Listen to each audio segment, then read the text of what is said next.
Close your eyes. Go ahead. Actually do it. Hold them shut for 3 full seconds. Now pay attention to what's in front of you. It's not empty. There's a dark, grainy field stretching across your entire field of view. Maybe there are faint smudges drifting lazily from left to right. If you press your fingertips gently against your eyelids, tiny sparks of blue, green, and white explode like microscopic fireworks. That is still vision. Your eyes are closed, the curtains are drawn, but the projector behind them is still humming, still throwing a picture onto the screen, a picture of the dark. Now try something much harder. Try to see out of your elbow. Not feel, not sense temperature or pressure. I mean literally see. Try to construct a visual image of what the room looks like from the perspective of your left elbow right now. The angle of the light, the color of the wall behind it, the shadow your arm casts on the table. You can't do it. And the reason isn't that your elbow's view is black. Your elbow doesn't have a black view. It has no view at all. There is no screen. There is no feed. There is no dark canvas waiting to be filled. There is simply an absence so total that your brain doesn't even bother labeling it.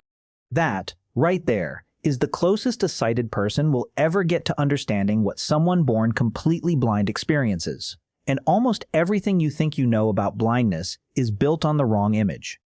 When you imagine a blind person's world, you probably picture a room with the lights switched off. A person sitting inside total darkness, reaching out with their hands, bumping into furniture. That is the image almost every movie, every novel, and every well-meaning conversation has burned into your mind.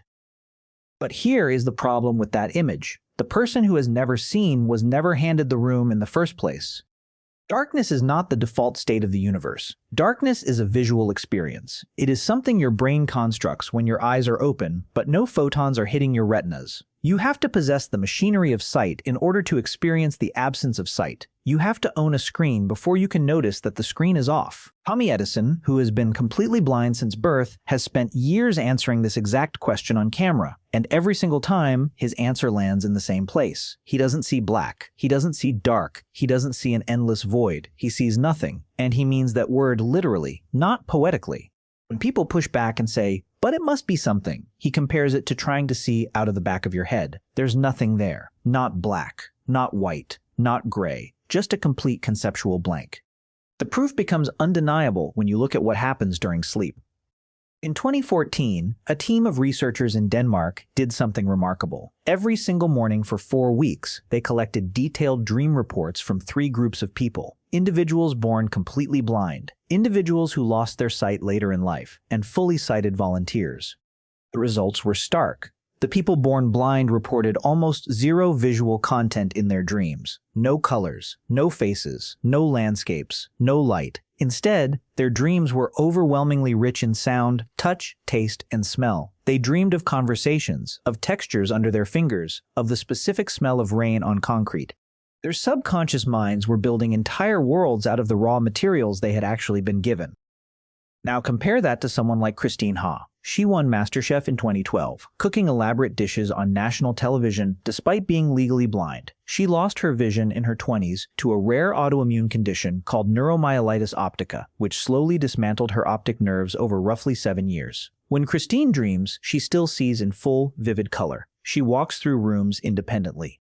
She sees the faces of her friends, but there is a heartbreaking detail. In her dreams, she is still in her 20s, because that is the last version of herself she ever saw in a mirror. She has said in interviews that waking up is the saddest part of her day, because for a few fleeting seconds, the blindness hadn't happened yet.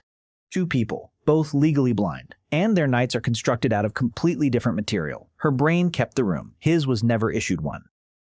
But here is where the story takes a turn that most people never expect. An empty room inside a human brain does not stay empty for long. Vision is staggeringly expensive. Close to 25 to 30% of your entire cerebral cortex is dedicated to processing visual information. Your visual cortex is the single most valuable piece of biological real estate inside your skull. So what happens when a person is born blind, and that massive territory receives no incoming signal from the eyes? Does it just sit there, dark and unused, like an abandoned factory? Absolutely not. The human brain is the most aggressive landlord in nature. It never leaves prime property vacant. In 1996, a Japanese neuroscientist named Norihiro Sadato placed blind braille readers inside a PET scanner and watched their brains in real time as their fingers moved across raised dots. The results stunned the scientific community. Their primary visual cortex lit up brilliantly, behaving as though it were performing its original function. When sighted volunteers ran their fingers over the exact same braille patterns, their visual cortex did the opposite. It went quiet. It deactivated. For the blind readers, the part of the brain literally built to process light had been reassigned to process touch.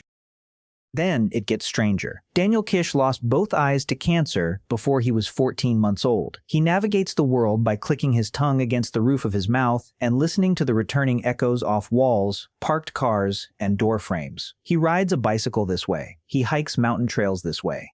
In 2011, researchers at the University of Western Ontario recorded his clicks and played them back inside an fMRI scanner. The deep visual regions of his brain, the calcarine cortex, the very first stop for signals arriving from the retina, responded powerfully. The sound was being processed by the visual system. His brain had turned echolocation into a form of sight.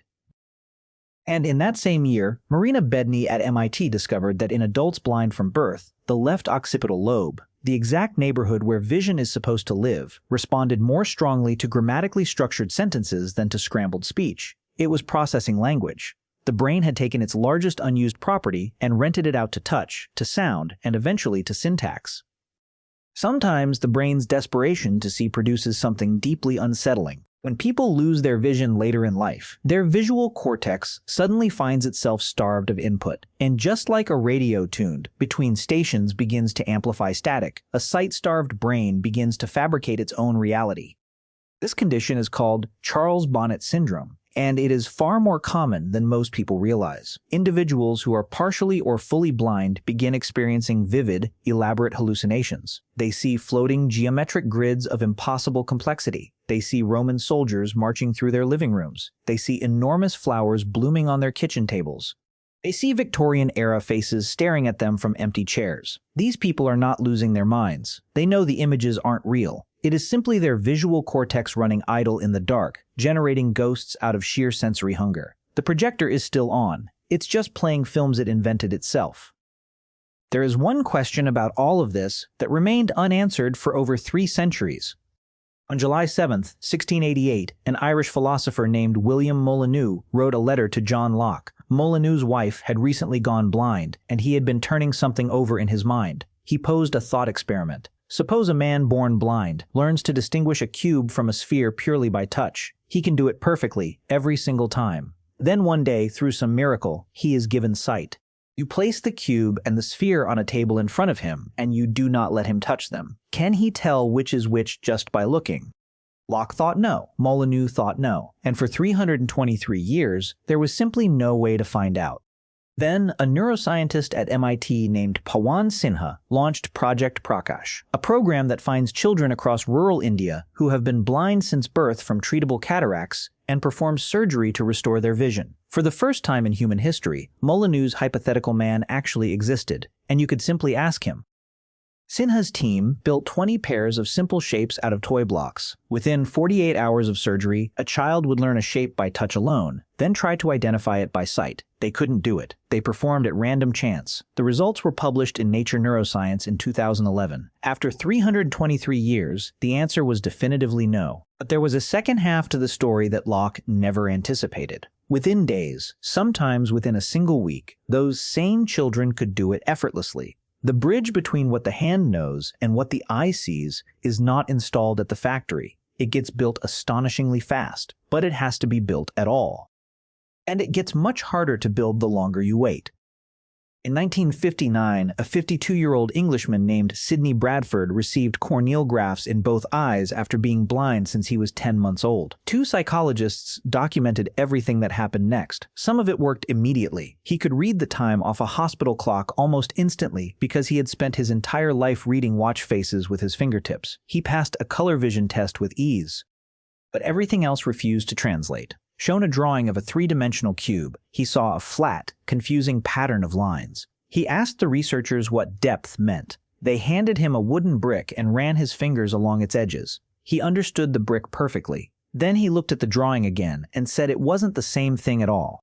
The optical illusions that fool every sighted person on the planet did absolutely nothing to him. He found the visual world drab, dirty, and overwhelming. He kept closing his eyes to identify his tools because it was faster. He died within 2 years of the surgery. Mike May lost his sight at age 3 and regained partial vision at 46. He has adapted better than almost anyone in recorded history, and yet he still cannot reliably tell a man's face from a woman's face. When someone walks away from him, he doesn't see them receding into the distance. He sees them shrinking. So what do blind people actually see? The real answer is that the question has nowhere to land. It's not black, it's not nothing, because nothing is still a description of an empty space, and there is no space. Close your eyes one final time. That dark field returns, your brain handing you a picture of no light, which is still a picture. That is a thing you have. Now think about your elbow. That is the part nobody can show you, and that is the part nobody can take away from someone who was never given the screen in the first place. The gap between your world and theirs runs in both directions, and it is exactly the same size in both directions.